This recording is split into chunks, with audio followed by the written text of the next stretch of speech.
Cynicism and realism have a gray, blurry line between them, especially when it comes to live-action adaptations. So when I found out Monster High was getting a live-action movie, the best I could do was reserve judgment until I'd seen at least a trailer. Now, before I break down my thoughts on... what is this thing even called? Monster High: the movie. Wow! That would be a great title, except for all the other Monster High movies. Anyway, name aside, I've been worried about this one. Bad adaptations have always been part of the entertainment world, but lately the content mills of Tinseltown have it down to a formula. Ensemble cast, light supernatural elements, conversations in hallways, weird soap opera twists, filming in Vancouver, and #the drama are the building blocks of the CW formula that turned Fate, the Winx Saga, into a self-hating, in-name-only parody of Winx Club. There are two main reasons why I think so many adaptations have chosen to go this route. First is two-quadrant appeal. If you're unfamiliar with the term, there are movies that have 4-quadrant appeal. Said quadrants are males under 25, males over 25, females under 25, and females over 25. Most MCU blockbusters fall into this category.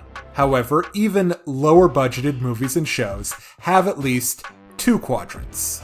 Dude Bro explosion fests and comedy-heavy animated pictures both have clear 2-quadrant appeal. So, theoretically, if you take a property like Winx Club and pump it full of relationship drama and swearing, you could, theoretically, stretch its single-quadrant audience into 2.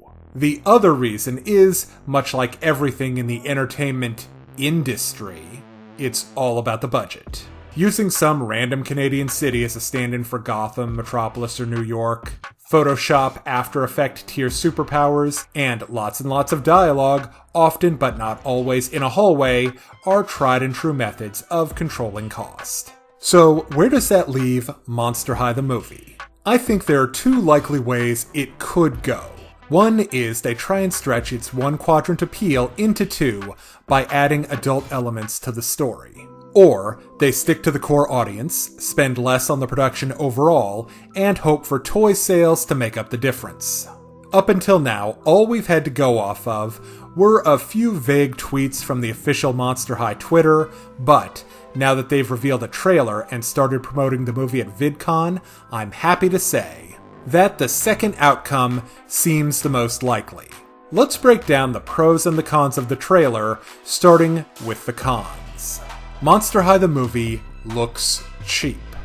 A lot of the indoor sets have a similar look to the ones from Disney Descendants. Beyond the similar-ish fantasy high school setting, both films were shot in British Columbia. Now, the sets that are clearly on a soundstage look the best, because they can really swing into that Universal Monsters Plan 9 sort of look. You know, with lots of fake headstones and a fog machine for atmosphere. Likewise, don't hold out a lot of hope for the special effects.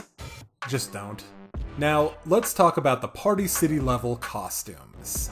The 3 main characters, Claudine, Frankie, and Draculaura, look the best.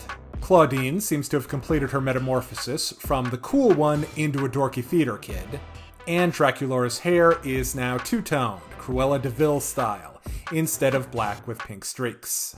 Kind of strange changes, but not terrible, I guess. The worst looking by far is Laguna. Considering the amount of body paint that went into this movie, it's weird they didn't even bother painting her the same color as her fins.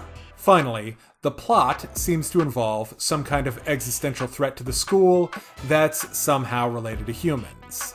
Also, in a completely unrelated plotline, the movie features a new character, some teacher with literal devil horns who seems to be using misinformation to drive conflict between monsters and humans. Now, onto the good points. One thing in this adaptation's favor is that the concept of singing and dancing movie monsters is a proven winner. It was proven in 1983 by none other than the King of Pop himself, Michael Jackson, in one of the greatest music videos of all time, Thriller. The fact that it's a musical is a really solid creative choice. Monster High has proven that it can do musical numbers in live action. With the Fright song and This Is Monster High videos, both of them are great, fun, engaging, well shot, and get the idea of Monster High across really well. More than anything else, the song Out of the Dark convinced me that this movie was going in the right direction. Another positive that I got from what's been revealed so far is the humor. Monster High has always been a schlocky, jokey kind of franchise. Humor is hard to do, and clean humor is even tougher, but at least they're making an attempt. Like Frankie not understanding basic concepts, or Draculaura's undead extended family trying to control her unlife.